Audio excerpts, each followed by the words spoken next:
Yesterday I was in like the other room, and um, the TV was on in the living room, and I think I heard on the TV someone say New York City. And I have this thing sometimes where if I hear something that reminds me of a specific song or band, like I have like this Manchurian Candidate sort of like cue, then it'll like trigger like a specific thing for me to be like, oh, I should listen to that. So I heard someone kind of exclaim New York City, and I was like, I should listen to the John Spencer Blues Explosion. So I didn't listen to them right away because I was doing some stuff. Then I I dug out one of the CDs. Well, you know what I was doing too is I one time, like, I think it was around 2001 or 2002, I had this sort of a friend of mine. His name was Patrick. Um, Not Patrick McGilligan, the guy that did the artwork for some of our albums, but this other guy, Patrick. He was kind of like, he was sort of like a wannabe promoter, booker type guy. I wonder what happened to him. He was like one of those guys that would get into all kinds of like, well, he seemed like a guy who was like primed to get into like scams. And then like the last time I ran into him at a bookstore in like Silver Lake once. And then I ran into him at a place here in Venice that was kind of like a spiritual kind of, it was like a yoga thing, but yoga mixed with some sort of spiritual aspirations.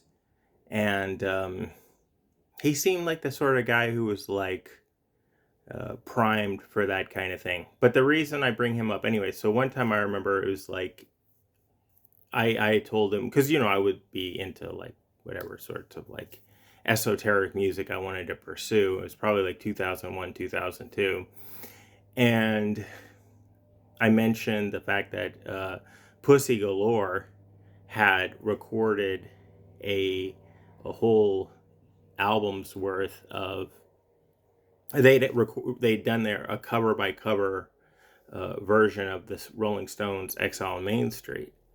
Exile on Main Street is technically my favorite album of all time, and I was like, oh, I'd really like to hear that. And Patrick ended up, he found it like online in those early days where you could track down like bootlegs and stuff, and where you would have to sort of burn it to CD. And he burned a CD for me, and I have it somewhere. So yesterday, I was thinking about when I was thinking about putting on the John Spencer Blues Explosion, I was thinking about that Pussy Galore album. So the story, the mythos of, well, Pussy Galore was like one of the bands that was, they weren't exactly no wave, because I think the thing about New York in the 80s and the no wave scene was that there was like a very sort of like avant-garde aspect to it.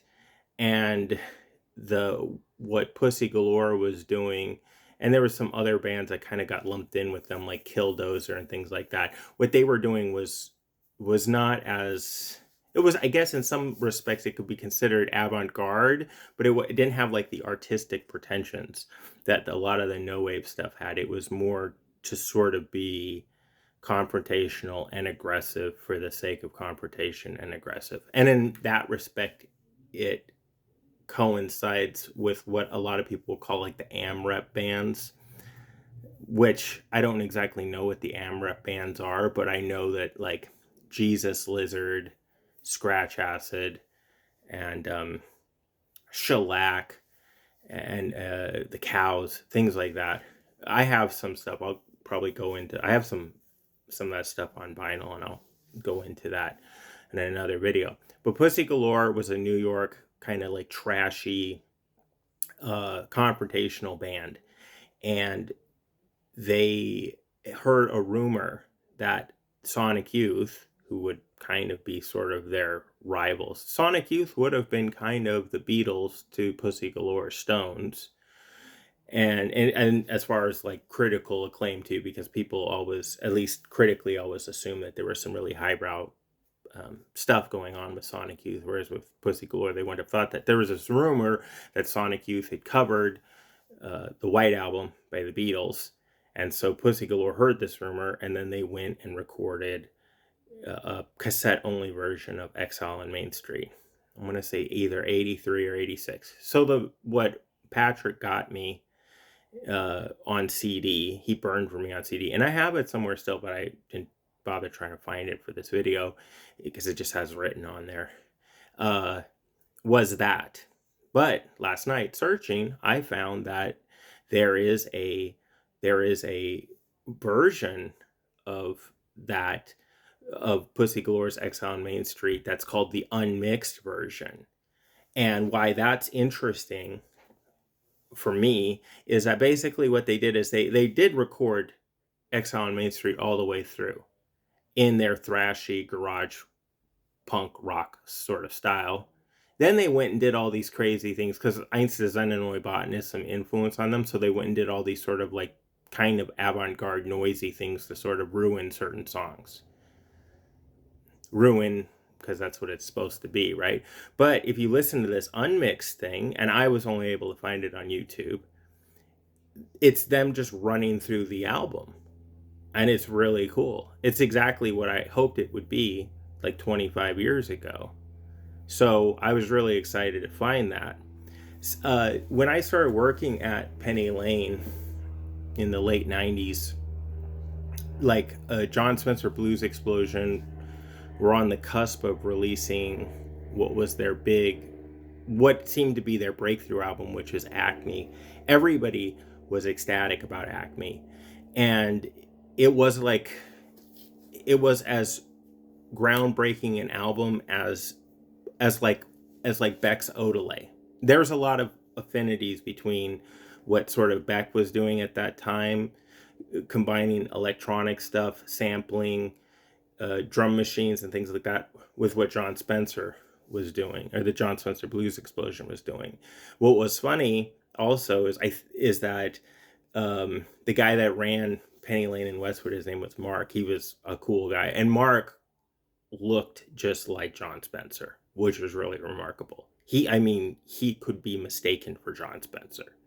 And Mark wasn't super familiar with the older Jon Spencer stuff or the Pussy Galore stuff, but as the manager of Penny Lane in Westwood, he was so enthralled with what he was hearing by Jon Spencer Blues Explosion that he ordered the Pussy Galore stuff, even on vinyl and on CD, just to have it in stock, because he kind of assumed that it was a similar sort of thing going all the way back.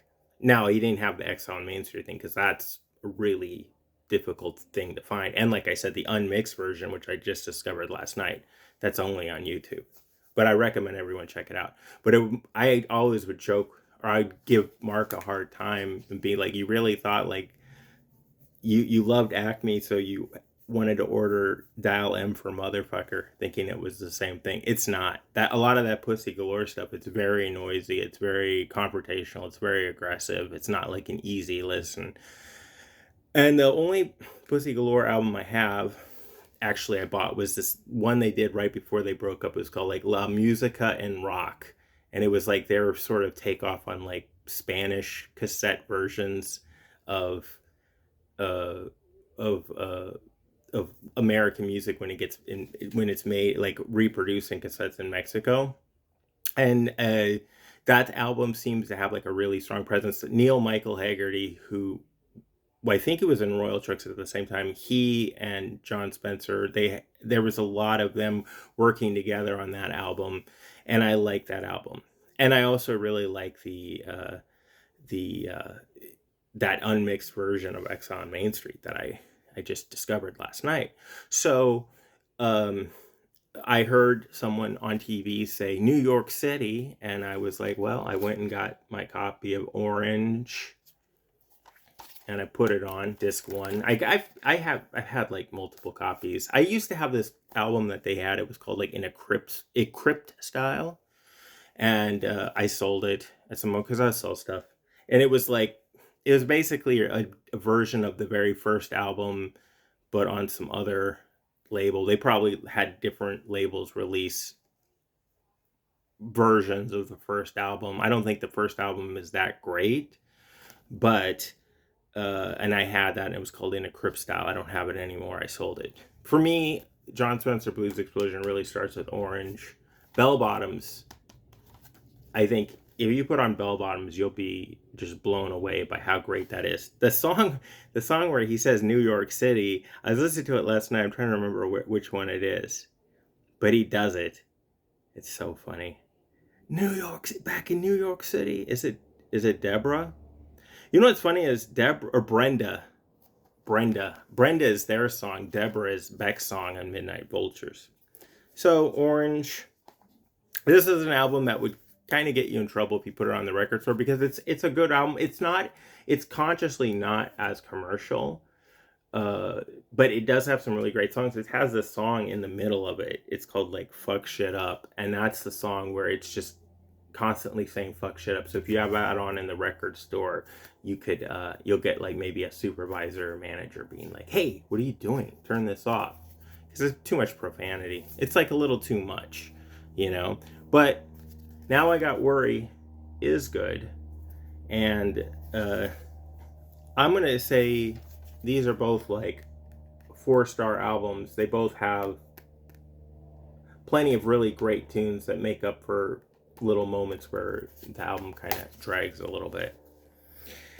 Now, before I get to these other two albums I have, I just want to say another thing that occurred to me before I did this video was that it was really interesting, and this ties into some thoughts that I've had before about other videos, and it's like what certain, and it also conversations that I've had with Nick on the Mixtape Hotline.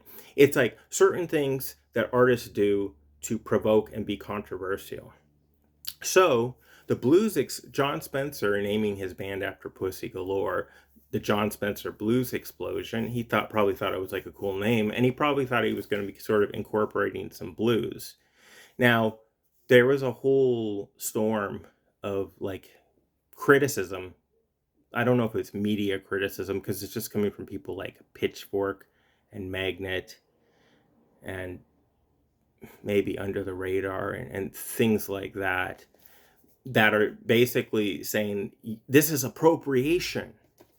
This is musical appropriation, as if that hadn't gone on, especially with Led Zeppelin, Stones, Yardbirds, Clapton, all these things. There's something about him naming it the Blues Explosion that really triggered people. And there was an article I remember reading in Pitchfork magazine where they did this thing where they were talking about John Spencer when he was like sort of retired and older, and it must have been in the heat of all this criticism, and it was just basically talking about him almost like he was a retired Elvis impersonator, and just sort of like ridiculing him for his career of black musical appropriation.